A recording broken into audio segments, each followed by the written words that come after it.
Contemporary Gallery Director, for those of you that don't know who I am yet, that's who I am. And I am just welcome to the Edwina and Charles Milner Women in the Arts Lecture Series. It's supported by that grant, the foundation grant that we get from them. It is my pleasure to introduce Andrea Polli, an esteemed environmental artist and dual professor in both art studio and computer science at the University of New Mexico. Andrea is a versatile artist whose work spans ceramics, glass, and various other mediums, seamlessly integrating science and technology to create dynamic public works, media installations, and community projects. Andrea has showcased her public works at 25 different locations, including a wind-powered light installation on the Rachel Carson Bridge in Pittsburgh. Her art and installations are designed to raise awareness about critical environmental issues.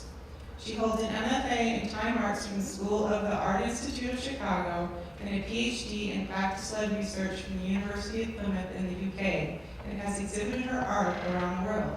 Please welcome Andrea Polli.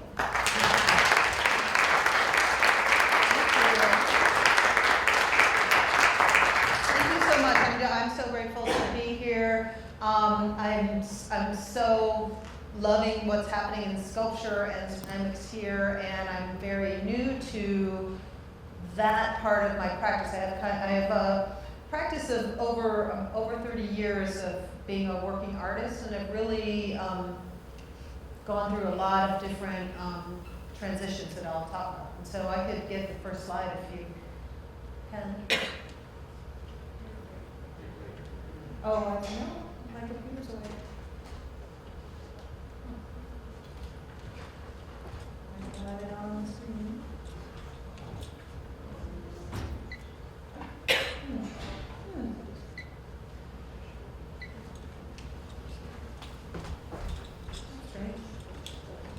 Let me take a peek. We used to have such a long wait that it's turned itself off.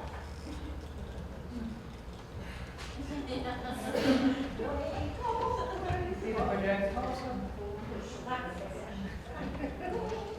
That's what you get for setting it early.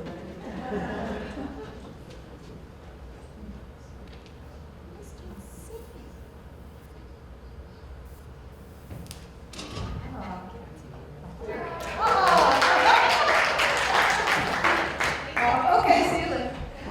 Time for drinks. Yeah, as I think about the long career that I've had, I know that air has been kind of a central part of what I've been exploring or curious about. If you haven't read David Abrams' Becoming Animal, I really recommend it, or anything by David Abrams, spell it sensuous as well.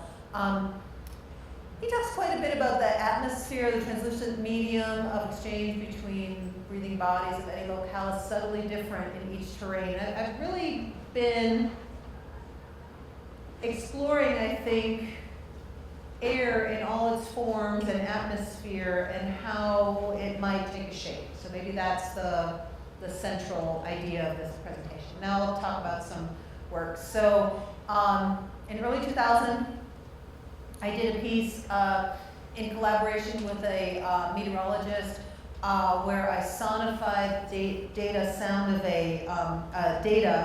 of a hurricane. Hurricanes, I did not know at the time that hurricanes, because of climate change, are getting much larger and, of course, and more frequent, as we're experiencing now. I was just kind of interested in the beauty and the form of it, and so I created a sonification of the data of a hurricane, a historic hurricane, from ground level to the top of the atmosphere, about 60,000 feet, and made a interactive piece as well as a sound installation where you could really experience kind of the musicality of a hurricane.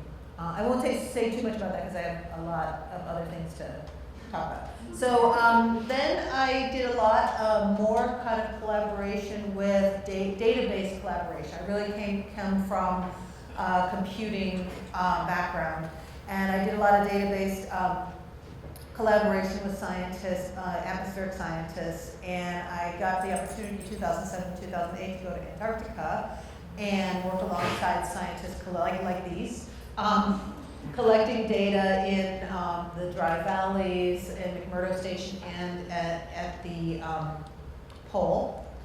And I created an album of data sonifications that combined data sonifications, recordings of the soundscape of Antarctica, including the man-made soundscape, helicopters and all kinds of huge machines, and the voices of the scientists. And that was really kind of interesting because I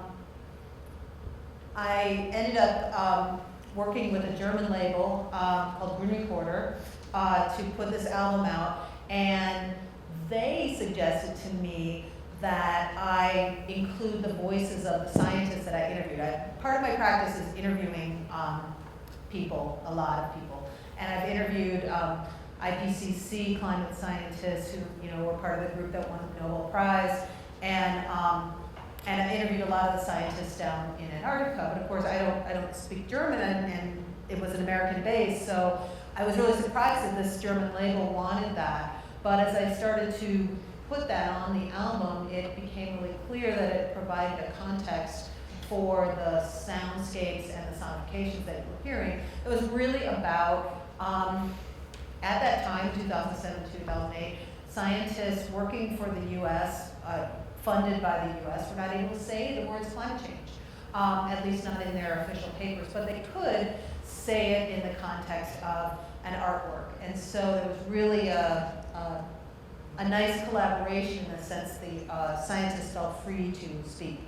Just another brief thing about that, my sonifications, even though the hurricane sounds were very much like music, the model for the data sonifications is much more about the soundscape. So it was nice to include recordings of the soundscape with the data sonifications.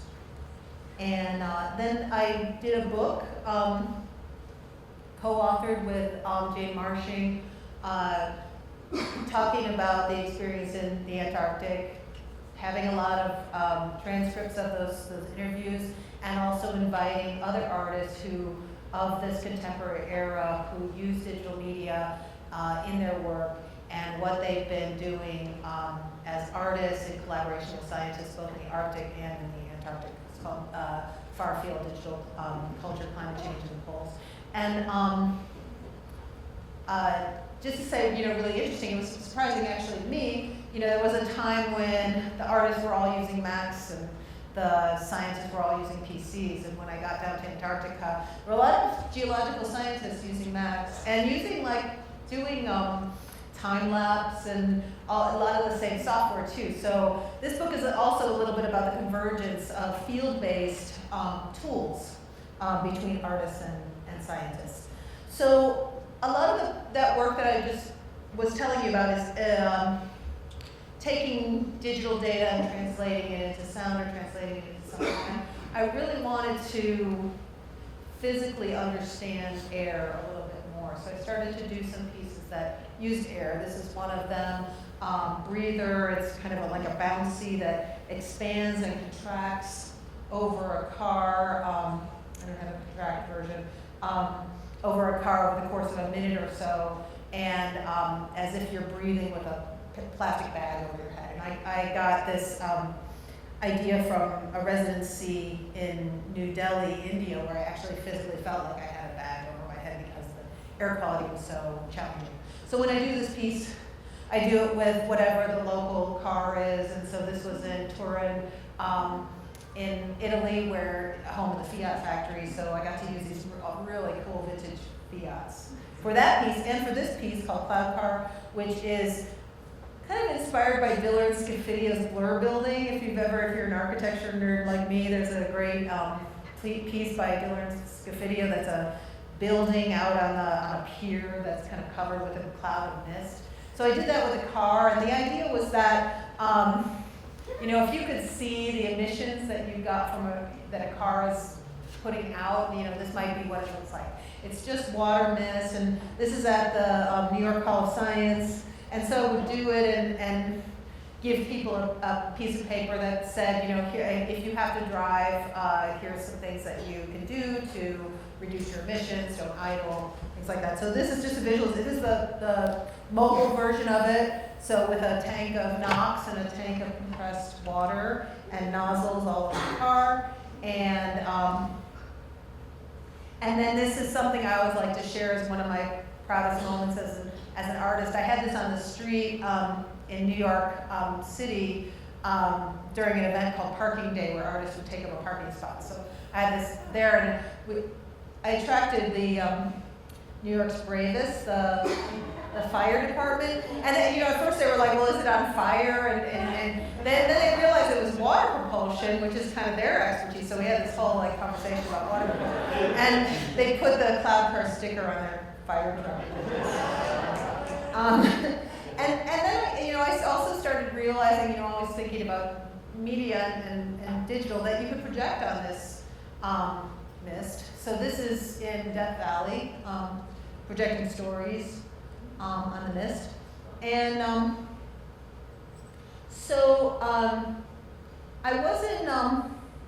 was in New York during 9/11. Maybe some of you were alive then.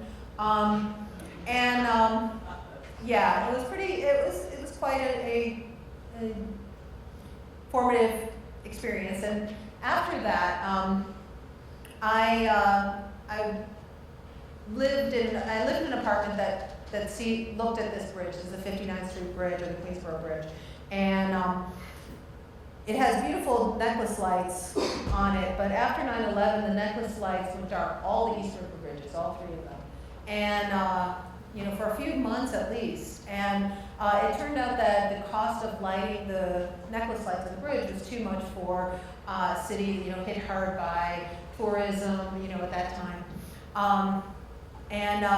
So I was part of a group called New York 2050 that was visualizing New York in 50 years, and artists and designers and architects coming up with ideas about the future.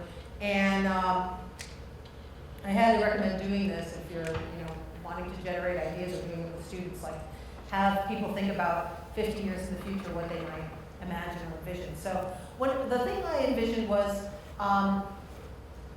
using wind turbines to light the necklace lights in the East River bridges. And I made this proposal. I actually presented it to the New York Power Company. I worked with engineers to figure out the cost of something like this and the payback. Payback with energy projects, maybe you know, is, you know, how long does it take to pay for the initial cost of setup. This was a 5-year payback according to the engineers I was working with. The New York Power Company said, no, we need a 2 or 3 year payback max on a power. But I'm like, well, this isn't really a power project. This is like a public relations project. But they didn't really go for it. And so, you know, one thing I learned was that the next step to do something like that would be to do a feasibility study. And a feasibility study for a wind power project would be to put a weather station somewhere on top of the bridge. And I had never operated a weather station, although I had worked with a lot of meteorologists. So I got 5 of these semi-professional weather stations, and I created this project called Hello Weather.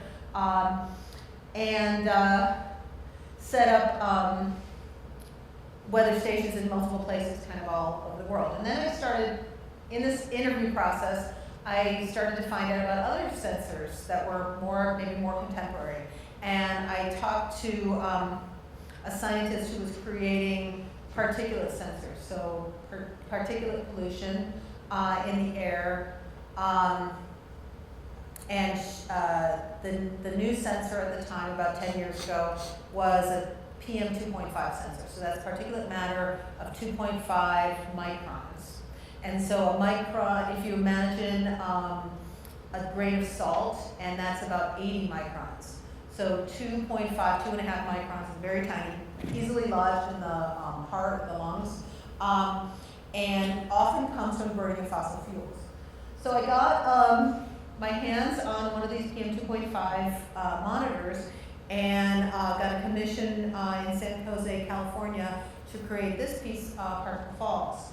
And I'll just play a video of it so you can see what it looks like. This is in North Carolina, so it's a temporary public art piece, and it's traveled all around the country and some places in Europe. And when it detects a lot of particulate pollution, it looks like a fireball that you just saw. When the particulate pollution is low, it's kind of just sparkles on the top of a beautiful blue waterfall.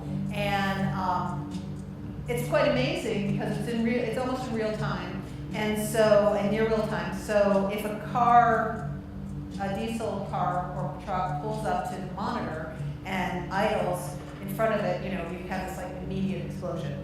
And certainly anybody smoking in front of it, you would have as well. So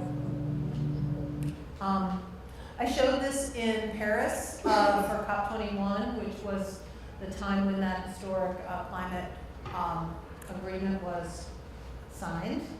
And so that was really an amazing thing to be able to do. And then I started to, I'll just start playing this. Then I started to experiment with other kinds of light. So that was a light projection. This is LED light. And this is actually at the Anderson Abruzzo Balloon Museum in Albuquerque, so people are enjoying this right now with Balloon Fiesta. We created it for Balloon Fiesta in 2014, myself and some students that I was working with in my lab. And the visualization is showing wind speeds. So if wind speeds are over 5 knots, you can't fly a balloon. And so when you see this and it's red and yellow, you know it's over 5 knots. When it's green and blue, it's not. So that was really fantastic because to use that material, because it's very inexpensive, it's very low power consumption, and a very new technology, and really scalable. So that piece, which is permanent and has been there since 2014, would be controlled by microprocessors and programmed with a tablet or a cell phone. And I found that I could scale that up to 900 feet of a bridge, and I found this opportunity, I saw an opportunity to light a bridge in Pittsburgh. So in 2016, I would say about 15 years after that proposal to light necklace lights with wind turbines, I was able to light an entire bridge with custom vertical turbines from a local company in Pittsburgh, and create animations on the bridge that are like kind of talking about climate change and showing a visualization of wind power potential. It was really quite amazing because the company, so this is like the opening up, the company that I worked with that made those beautiful custom turbines had already done a feasibility study for wind turbines on those actual bridges. And then I was able to, coming up here, create this visualization that's called, I call it Rainbow Rain. And the speed and the density of this kind of colorful rain that comes down on the LEDs is correlates to the wind power potential at that time. So there's a weather station also happening with this. And this was a really funny project. I don't know why they did it this way, but it was supposed to be up for 2 months. That was their thing. And it's something that's huge for 2 months. It's crazy. But I said, okay. And then it was so robust, and people liked it so much in the city that it stayed up for 2 years, which is really great. And then I worked with the Hillman Photography Initiative at the Carnegie Museum of Art, and to make this book called Hack the Grid. It's not about any kind of negative hacking, but it's about learning about how your power is made and understanding power, that positive version of hacking. So after the 2 years, the piece went down. They had to paint the bridge, but I was able to reuse some of the hardware and software for a permanent piece called Garrison Canal, which is in Pittsburgh now, in 2018. And it was really fun because so it also animates based on weather, precipitation, and temperature. And it was designed to revitalize kind of a forgotten, scary alleyway, and actually kind of became this selfie spot. So these are a bunch of selfies that show up on the internet occasionally. And they have DJ shows, and it's really nice. So most recently, in 2021, during COVID, actually, this was finished, I created this piece called Bio Bridge in Tampa, Florida. It's between the Convention Center and the Marriott. I'm hoping it's doing okay now because there's a big hurricane going on there.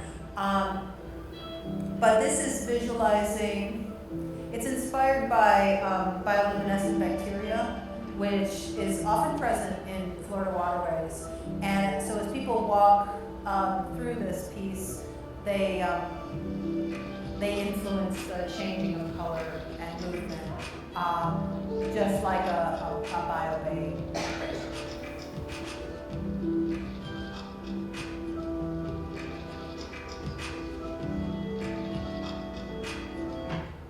So, yeah, so, I have this kind of trajectory or this, movement of being an artist where I'm doing these light pieces, and maybe you're a similar kind of artist where you just kind of want to try different things. I certainly do. And I got into bio art, and I had the opportunity to work with Symbiotica, Oren Katz, and Yonat Sur. I started growing kombucha mothers and drying them and sewing them and making structures with my partner, who's an architectural designer. This was a structure we called the Bio Kitchen, and we had different bio growing workshops and experiments. This is at Explorer Museum in Albuquerque, and I still do a lot of that. I teach a bio art class, and I find it to be very inspiring and very kind of deep and challenging practice. And my practice with computers is long-standing. And one thing I understand about computers is that if something breaks, you can fix it. And when you work with biological material, sometimes things just die and you don't know why. And that just became like something really fascinating for me. And I started to really work deeply with materials. So where I am now is in a really deep dive into ceramics and glaze and glass, as Jill mentioned. So it seems like a really real departure, and I think where I see things colliding or intersecting is, certainly the chemistry, certainly the art science of it, certainly the idea of, and what I'll show you in a minute, the shape of air and how air can be embedded in a physical object. And then also, doing a lot of deep research into the fact that all these minerals that are existing under the ground, a variety of them that are existing under the ground on Earth, are really to this day unmatched by what is known about other planets. It's called, that variety of minerals is caused by living beings under the Earth, beings that have been buried, but also microorganisms are creating it. So I'm just kind of really fascinated about this. I'll speak more maybe about it in a moment. But one of the things I've been working on recently has been making foam glass. So I'm working with glass powder, and I'm embedding it with whiting. Some of you work with glaze whiting. It's calcium carbonate. It's also eggshells. It's also bones. are heavily calcium carbonate. Calcium carbonate is the most abundant biomineral in the earth. And when you put it in powdered glass or silica in a kiln, it actually turns that glass into foam at certain temperatures. So I can pass some things around. I wanted to show you some things, but also, and they're a little bit fragile, but it's okay. These are samples. They're not the most friable things I ever made. There you go. So there's a whole different, way that you can work with these materials you're interested in. And so you can sand them and see the holes. And so you can kind of see, and I'll just hold this one up. So, and you can form things that, have standing holes. And then you can combine it with clear glass or blown glass. This one's a little bit heavy. Oh, pass it. Okay. Yeah.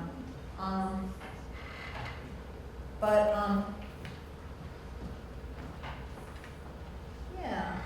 And I'll just jump. So combining it with clays and micaceous clay and hand-harvested clays and casting them. So those are cast, some of them, I think that you're playing around with.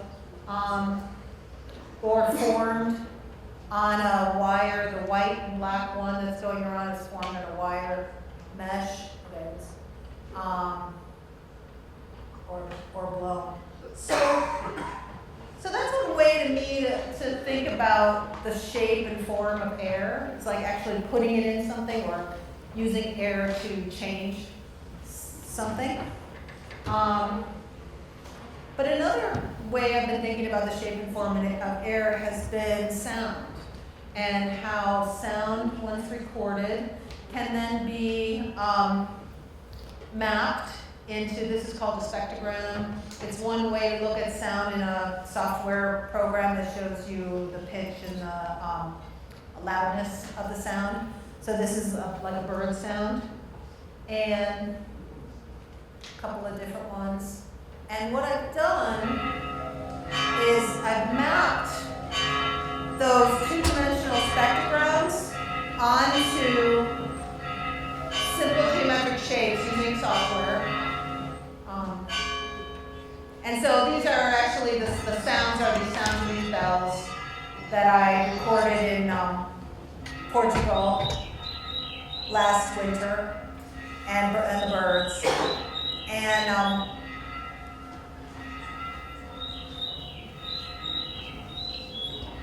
And then in Portugal, so those are church bell sounds. And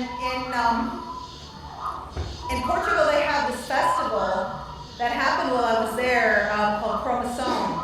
And people will get these rolls that they bake, and they throw them from the tower of the church down to their love, their promised one. And so those are the promises. And that was things I was kind of interested in that. And so these are kind of like dough, maybe.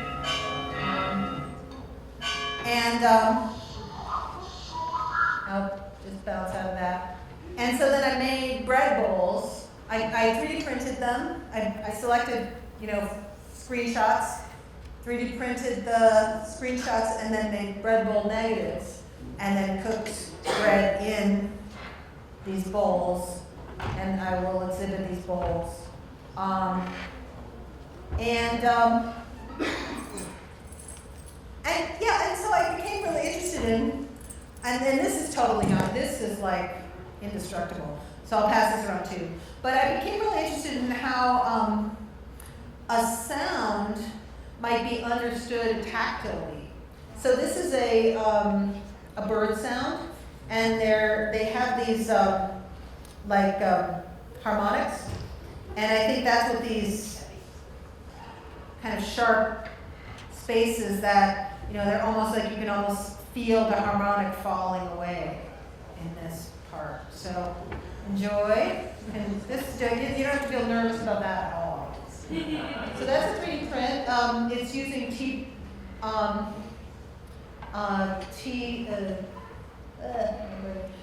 yeah, I think TPC. It's a rubber filament. So it's squishy, and that's a great thing because when you get the really squishy stuff, you can make a mold with that and pop it right out.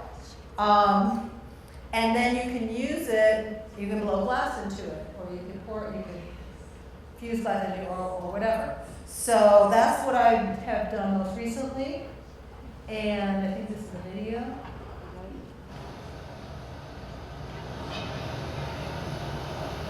I want this to show you coming out of the mold. But so yeah, once it comes out of the mold, it can kind of get a little bit larger. And so I have a show right now at the Unum Art Museum. It has some of those pieces. It's about microorganisms in art, inspired by a piece from their permanent collection. It has some of these larger foam glass pieces, some kind of crazy kiln experiments.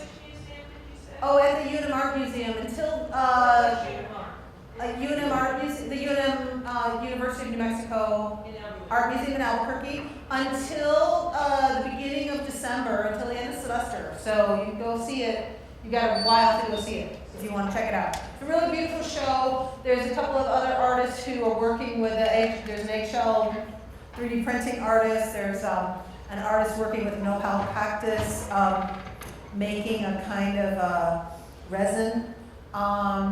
So yeah, it's all work inspired by microorganisms, and this piece is showing some of the larger glass blown pieces with a video that I'll share right now. So the same process here, taking sounds, natural sounds, the crow sound, which is so, again, inspired by David Abrams, Becoming Animal, if you ever get a chance to read that. And then distorting this drop using the sound spectrogram and the sound itself.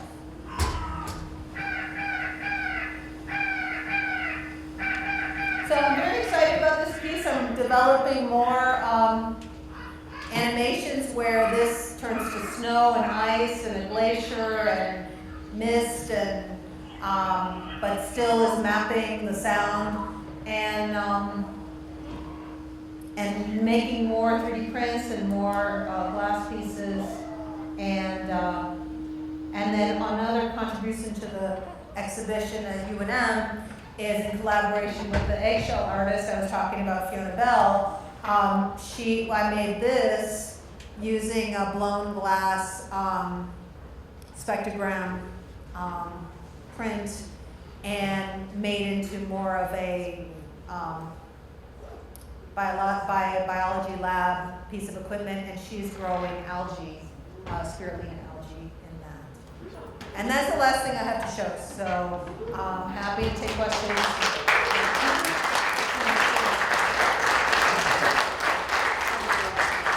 Yes? How did the bread turn out?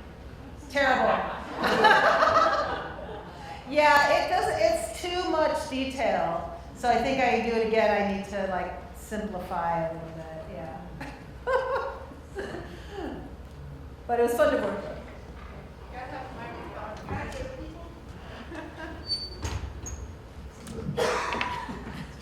Are you collaborating with people all over the world that are doing similar things, or are you pretty unique? I think there are people around the world that are doing some, certainly in bioart, there's an incredible explosion of really fascinating work being done with bioart. There's a lot of people working with hacking materials, either for 3D printers and also for, as you probably know, ceramics and glass. So yeah, I think there's people around the world that are doing some pretty amazing stuff. So I'm happy to be, in that company. my question. You mentioned having an album that came out with a German company. Yes. Is that out anywhere or is Yeah. it called something? It's called Sonic Antarctica, by my name, and the label's called Wind Recorder. But I think they've released everything, free, so you can listen to it. Yeah, thank you so much. Sure.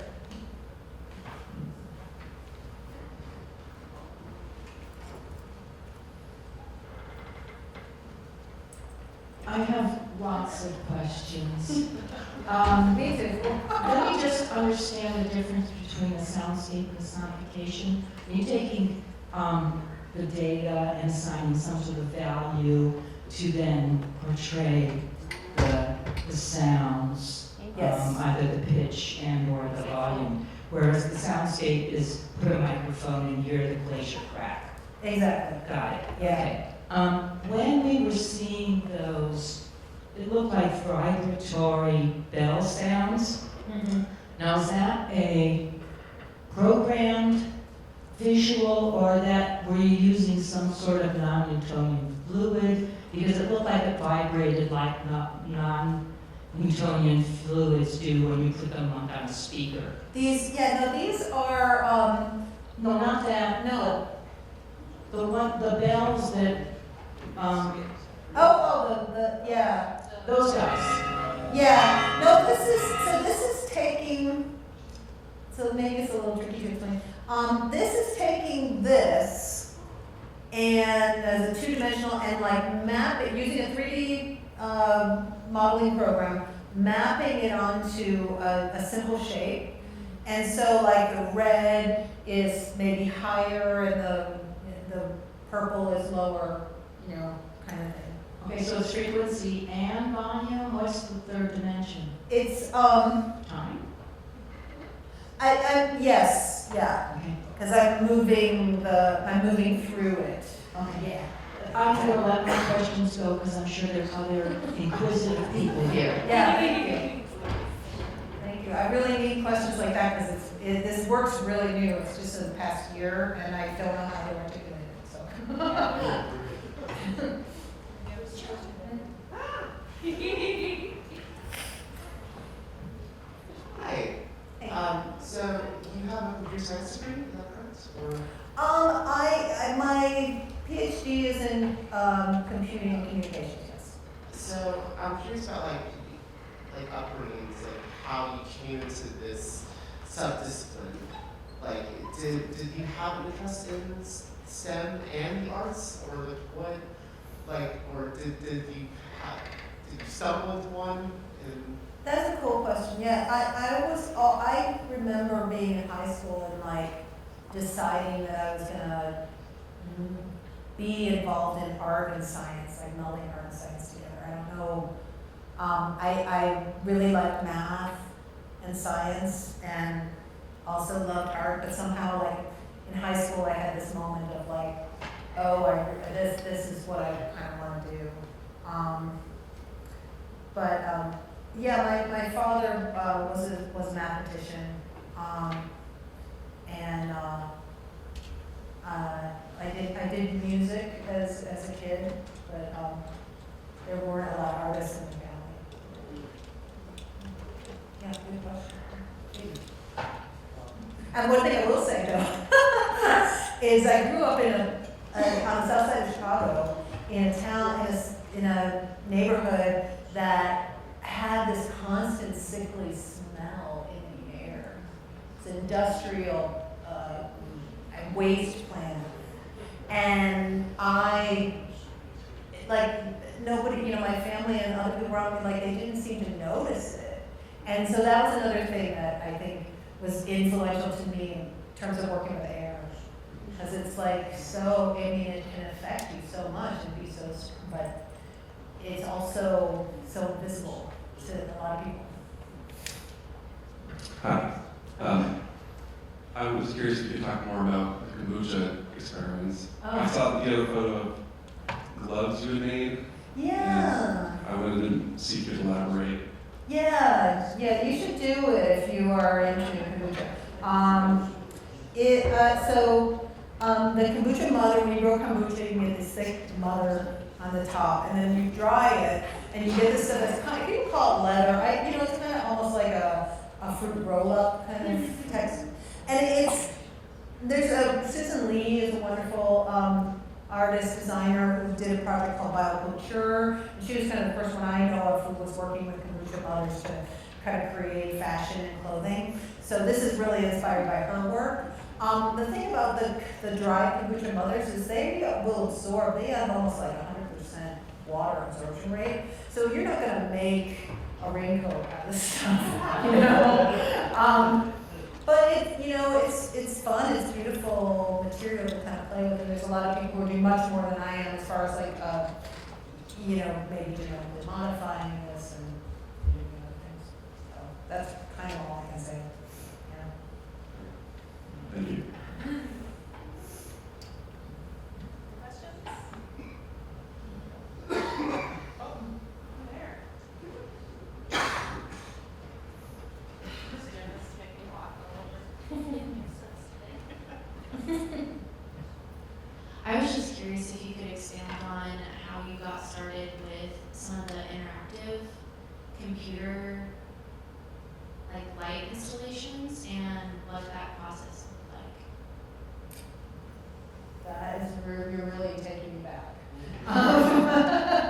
That's really good. One of the first things I did were out of grad school. So I graduated with my MFA back in the 90s.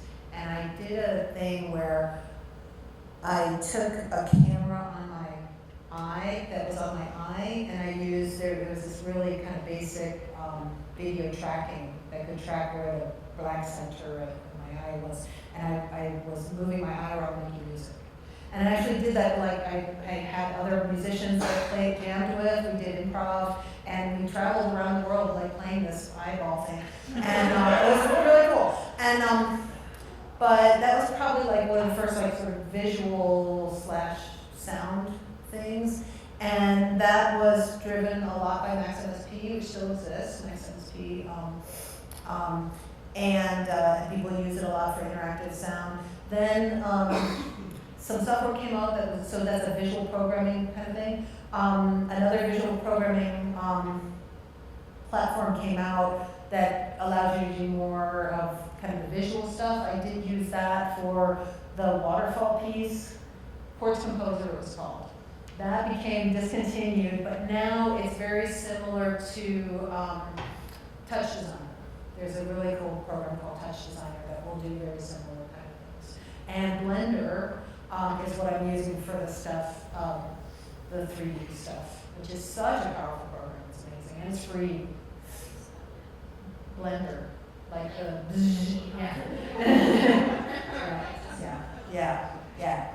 I highly recommend checking it out.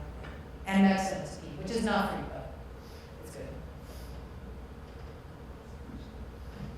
I was curious about how you go about building relationships with the companies and the people that you work with to make these big ideas happen.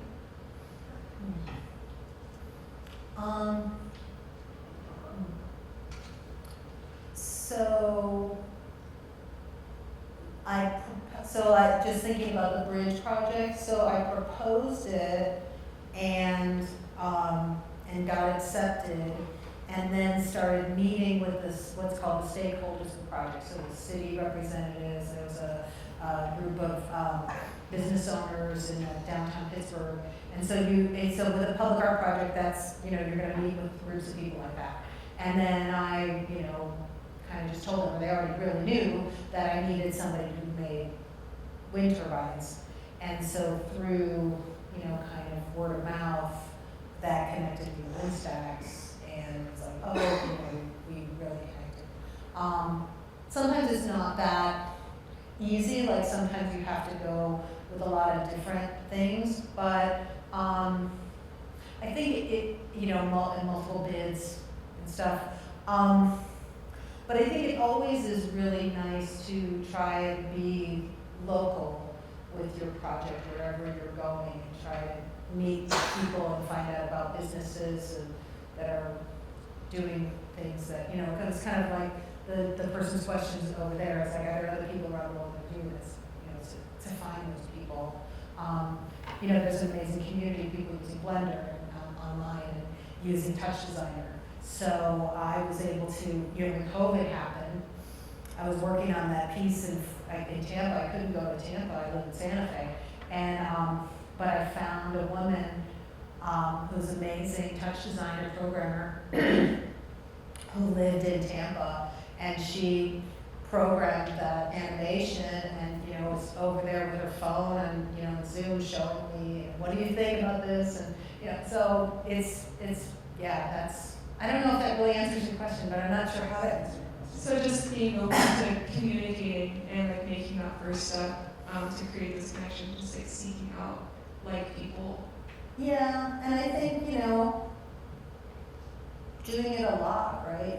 Like always talking to people and always like thinking about ideas and stuff, and maybe 70% of that doesn't go anywhere, like at least right then, but maybe later it does, or maybe it never does, and that's okay. Like right now I'm working with seismologists. I hung out with tons of seismologists in Antarctica back in 2007. There's a group of seismologists that got grounded because there were storms. They wanted to go up to Mount Everest. They couldn't, so they were grounded and they were hanging out in the studio with me. But I never did anything with seismologists, but now I'm working with some seismologists. So, that's, stay alive. And keep doing stuff. Yeah.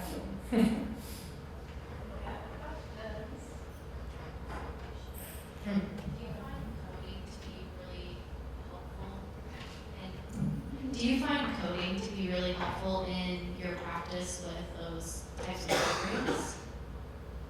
Yeah, I have, sure. And in fact, that's the way I first started working, so I'm more comfortable with coding than some of the other visual things. I think it's a great way to organize your thoughts, for sure. Are you coding?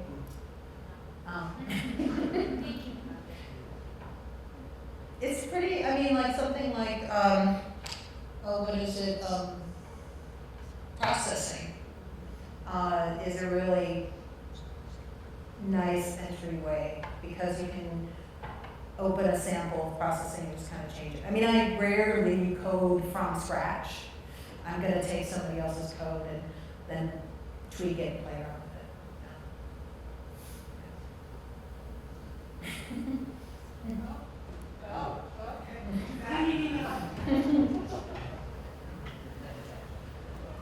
Go that way first. So nice, thank you guys for the questions. So you teach students, right, at UNM? Yes. What are their backgrounds? Are they all programmers or computer people, or are they a mix of people? I teach the bio-art design class now, which is kind of like a pretty intensive 6-credit class, and I get students from all over the college, or the university. So I get biology students and architecture students and digital media students and art ecology students. It's really broad.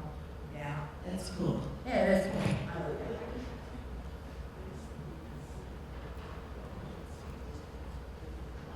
I lied, I still have another question. Please, hey. Well, this is one of many, but I think I'm finally understanding that how you're manipulating the data, taking values from one data set from nature, and then you're assigning them to other parameters, like the 3D, okay? So you're taking height, and that's the decibels, or width, and that's the frequency, whatever. Okay, so, but you choose what multiplier or what value to, 3x is the decibel or something. But, you must go through a lot of iterations, and I was just thinking that one of those is like represented as color. Okay, the tone was represented as color. Do you have an idea that, okay, yeah, blue's gonna be in a low tone? Or do you just play around with it? it yellow. No, let's try yellow. Oh, let's try orange. No. Decibels should be the height instead of the width. I mean, how do you go through? Am I? Yeah, no, that's the key thing. I mean, and that is the thing that is so amazing and fascinating to me, right, about our digital world, right? Is that it's all, underlying all this crap on our phones and everywhere, there's a code layer, right?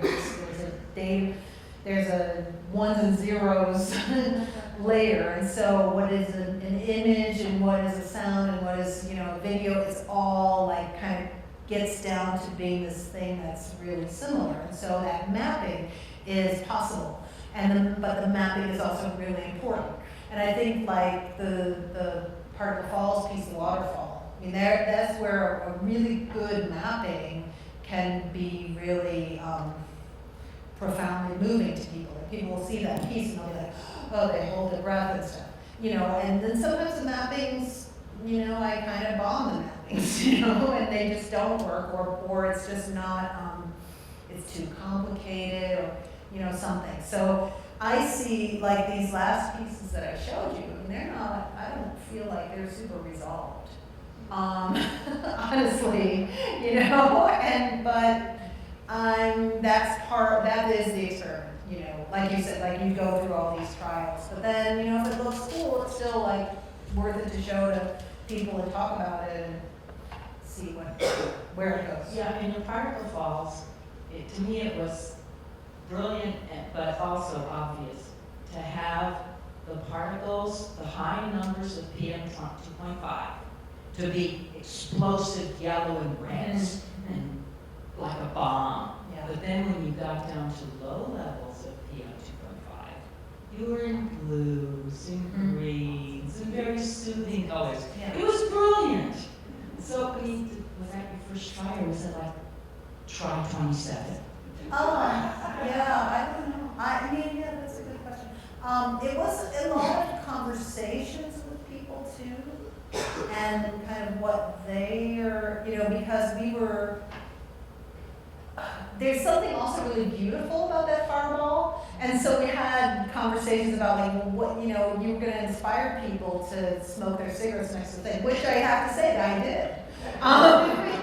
But I don't think anybody took up smoking, but there is something really, so is that problematic? I mean, there's a lot of questions about that. And but what else was I going to say about that?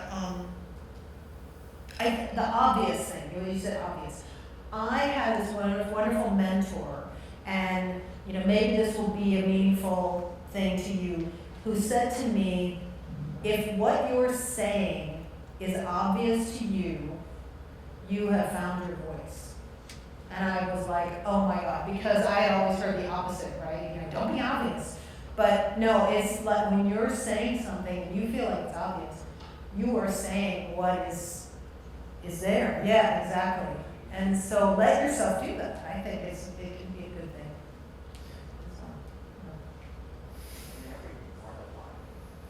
Maybe, yeah. Right, yeah, I'm not going to think that because it's obvious. No, that's what you should think. I'm really interested in the way in which you're approaching material studies within your work, and I think it's really interesting to see like the diversity between traditional use and experimental materials. And so I'm curious about maybe what materials are exciting you now, or I guess put a different way, what materials are you hoping to see artists working with in the future? I'm starting to grow like yeast and other microorganisms in clay. So I'm really into that. And yeah, I'm interested in how, so I love the foam stuff. I feel like I've figured it out now, but I want to see if there's something that I can make that's alive that changes the way the thing looks. Yeah, I don't know, maybe extremophiles in the kiln, I don't know. It's just, that's exciting to me, right? Yeah, and also biominerals and how they're formed. Is there an artist's statement at the BioBridge, or do you simply allow people to experience the interaction or not? Yeah, I think is online, and, you know, this was part of a series of public artworks that they did along the Riverwalk in Tampa, so each of our projects have, you know, our statements online. I don't know if they have a statement on, like, physically at the space. You know, the bridge project had that beautiful information about wind power, so that was really nice, but I don't think they're doing that kind of stuff in Tampa, yeah. Thank you. Okay, well, we're at the hour, and thank you for all your questions. This has been really fascinating and just fun to watch and listen to. Thank you all for coming. I just want to remind you that we do have another Women in Arts coming up next week. It's Lois Duffy. She's doing a retrospective. For those of you that know her, you probably already know about this. She is going to do a talk here at 6 o'clock on Thursday, October 17th. And then we will do the opening reception up at Franciscan Free Gallery the after that. So I hope to see you all there. Thank you so much for coming tonight. We really appreciate it.